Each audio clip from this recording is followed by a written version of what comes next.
Assalamualaikum warahmatullahi wabarakatuh.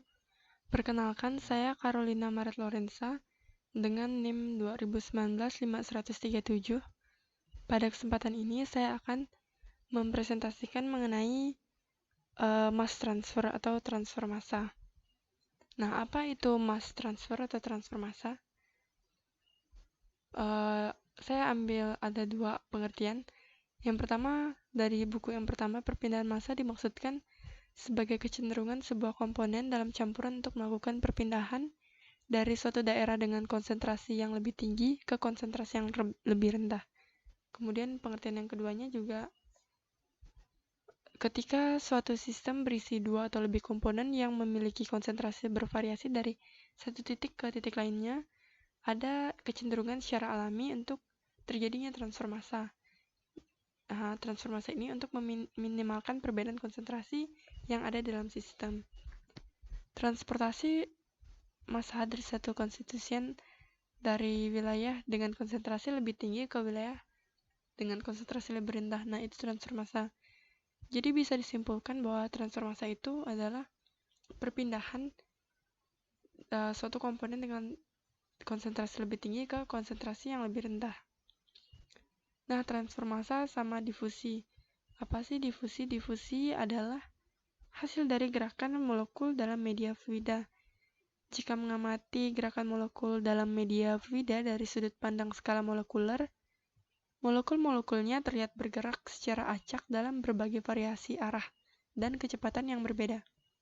Nah, pada transfer massa, pergerakan komponen dari satu fase ke fase lain karena perbedaan konsentrasi antara fase, misalnya gradien konsentrasi. Perpindahan massa ini meliputi difusi dan konveksi arus yang terbentuk karena aliran, laminar atau turbulen, perbedaan suhu, dan konsentrasi perbedaan yang saling melengkapi lainnya melintasi batas fase. Nanti kita akan melihat banyak sekali transfer massa yang meliputi difusi, jadi terkait difusi. Contoh-contoh transfer massa. Transfer massa itu ada dari fase gas ke gas. Contohnya aroma dupa itu bisa menyebar dari satu ruangan ke ruangan lain. Kemudian dari fase cair ke gas atau dari gas ke cair, ini secangkir air yang tertinggal di suatu ruangan akhirnya menguap akibat molekul air berdifusi ke udara. Ini adalah difusi dari cair ke gas. Jadi airnya akan menguap ke udara. Nah, untuk dari gas ke cair, kita juga bisa lihat kalau uap-uap itu biasanya juga jadi air ujung-ujungnya kan. Jadi kayak kalau kita masak air terus ditutup, atasnya nanti uap airnya itu akan jadi air lagi. Kemudian selanjutnya contoh transfer massa dari cair ke cair. Nah, operasi ekstraksi cairan. Pemisahan pada cair-cair ini melibatkan kontak dua fase cair yang tidak larut. Kemudian pada cair ke padat atau padat ke cair, itu terjadi ketika 1 sendok gula itu kita tambahkan ke dalam secangkir kopi, dan akhirnya secangkir kopi itu akan manis karena molekul gula berdifusi ke dalam kopi. Selanjutnya padat-padat. Laju difusi pada padat-padat ini sangat lambat. Jika logam emas dan logam ditempatkan dalam kotak yang erat, selama periode waktu tertentu molekul timbal akan berdifusi ke dalam emas dan begitu pula sebaliknya. Tetapi laju difusi ini sangat lambat. Kemudian padat ke gas. Contohnya itu sepotong CO2 padat atau es kering atau dry ice juga akan semakin kecil seiring waktu karena molekul CO2 berdifusi ke udara. Ini kalau dry ice-nya kita letakkan di luar, maksudnya di tempat terbuka. Contoh A, kita lihat contohnya.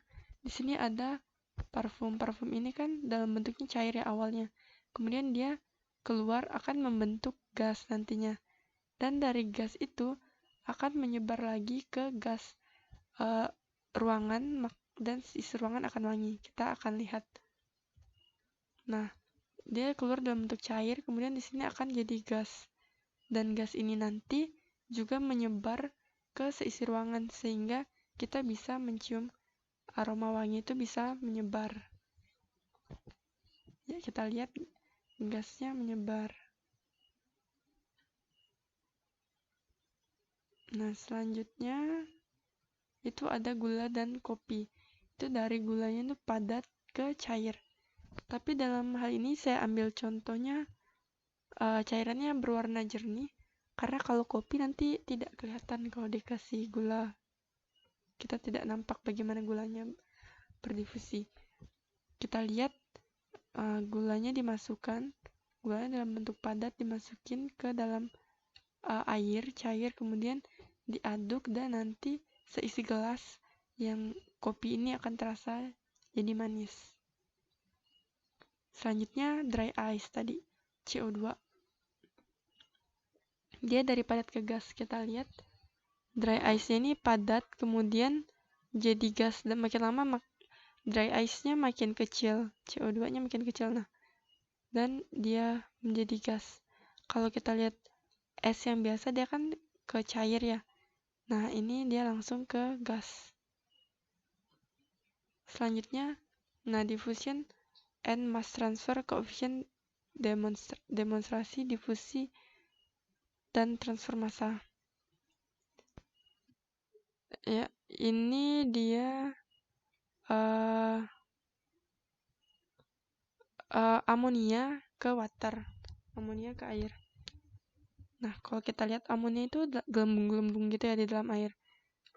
Kalau kita lihat secara lebih kecil lagi molekul-molekulnya dan kita singgah di satu hal ini, kita bisa lihat bahwa di dalam gas amonia ini pada awalnya kan seperti tadi dikatakan bahwa gelembung ya. Sebenarnya ketika gelembung ini amonianya belum menyebar ke dalam liquid, ke dalam cairan sekitarnya. Nah, karena itu nanti amonianya akan keluar, amonianya akan berdifusi dan untuk mencapai keadaan keseimbangan ya, karena awalnya belum seimbang kan, untuk mencapai keseimbangan, dan hal ini akan terus berlangsung sampai dia keseimbangan, dia berdifusi. Nah, kita akan lihat bahwa di dalam gas ini kita buat layer, kita buat lapisan. Gas Boundary, batasnya gasnya tuh, ini gas dalam jumlah besar, kemudian kita buat gas boundary-nya. Nah, kita ada tulisannya banyak, konsentrasi gas ini bervariasi tergantung boundary layer-nya. Kemudian kita buat hal yang sama pada water, liquid airnya, kemudian ada liquid boundary juga. Nah, sama juga konsentrasi liquid bervariasi tergantung ke boundary layer. Untuk menghitung mass transfer, kita perlu untuk memprediksi mass transfernya kita perlu to predict thickness, memprediksi ketebalan dari boundary layer and diffusion across the layer. Kita perlu memprediksi layernya, kemudian juga difusi yang terjadi untuk menghitung coefficient mass transfer. Jadi layernya dihitung, kemudian difusinya juga dihitung.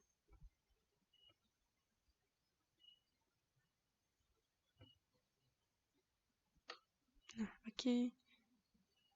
Selanjutnya kita contoh perhitungan. Contoh perhitungannya saya ambil dari contoh soal di buku Fundamental of Momentum, Heat and Mass Transfer 5 edition halaman 402.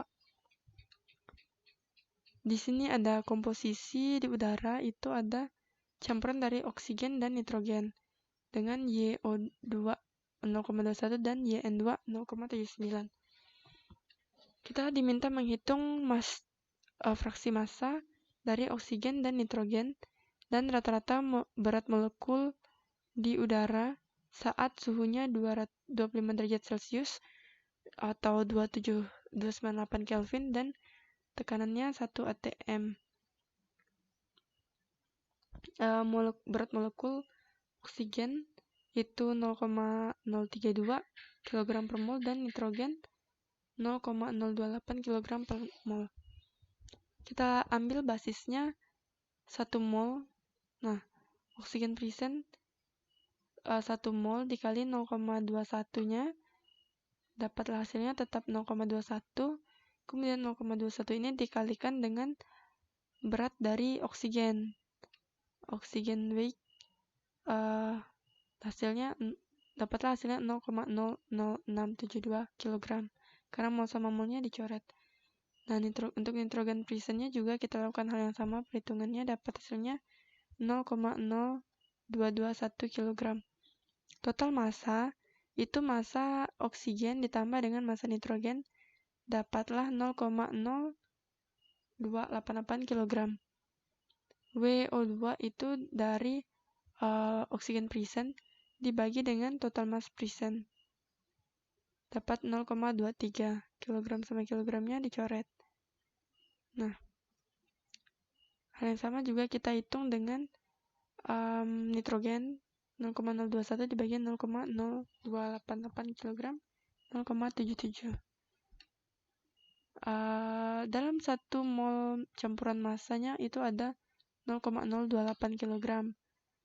Rata-rata berat molekulernya harus 0,0288 kg. Tapi pada saat orang lain menghitung dan mereka dapat hasilnya itu sekitar 0,029 kg. Kok beda? Nah, persoalan ini bisa kita selesaikan dengan persamaan gas ideal. PV sama dengan nRT. Dengan kondisi ideal 0 derajat Celcius, 273 Kelvin, dan 1 atm. Tekanannya gas konstanta R-nya, konstanta gas ideal, bisa dihitung. Kan rumus awalnya PV nRT, kita bisa hitung R sama dengan PV per NT. PV-nya kita lihat pressure-nya ini, volumenya volume gas ideal, N itu N gas ideal juga, dan suhunya juga gas ideal, dapatlah 8,314. Biasanya 8,314 ini selalu jadi ketetapan gas ideal. Volume gas mixture at 28. Jadi kita menghitung volume gas campuran gasnya pada saat 298 Kelvin, itu suhu pada soalnya. Kita lihat di sini suhu pada soalnya 298 Kelvin. Volumenya sama dengan nRT per P. 1 mol, N-nya 1 mol. Kemudian R-nya gas idealnya segini, 8,314. Kemudian suhunya suhu 298 Kelvin dengan pressure segini. Dapatlah hasilnya volumenya sama dengan 0,0245 meter pangkat 3. Nah, the concentration R, konsentrasinya, konsentrasi konsentrasi dari O2 dari masanya, konsentrasi O2 ini dari oksigen present dibagi dengan volume, dapatlah hasilnya 8,57 mol O2 per meter pangkat 3. Dan konsentrasi nitrogennya juga present nitrogen dibagi dengan volume, dapatlah hasilnya segini. Konsentrasi totalnya konsentrasi oksigen ditambah dengan konsentrasi nitrogen, dapatlah hasilnya segini. Total densitas rho is, total densitasnya kita dapat dari ini, total massa dibagi dengan volume, dapat hasilnya 1,180 kg per meter pangkat 3. Dan rata-rata berat molekuler campurannya, rho per konsentrasi, densitas per konsentrasi, dengan densitasnya 1,180 dibagi dengan konsentrasi yang kita dapat 40,9. Dapatlah hasilnya meter pangkat 3-nya bisa dicoret 0,0288 kg per mol. Oke, sekian yang bisa saya sampaikan mengenai materi perpindahan massa. Terima kasih. Sumbernya dari buku yang dibagikan di Classroom, Fundamental of Momentum Head and Mass Transfer 5 edition, dan Fluids Mechanics Head Transfer and Mass Transfer Chemical Engineer Practice. Kredit untuk slide-nya dari presentation Slides Go. Oke, terima kasih.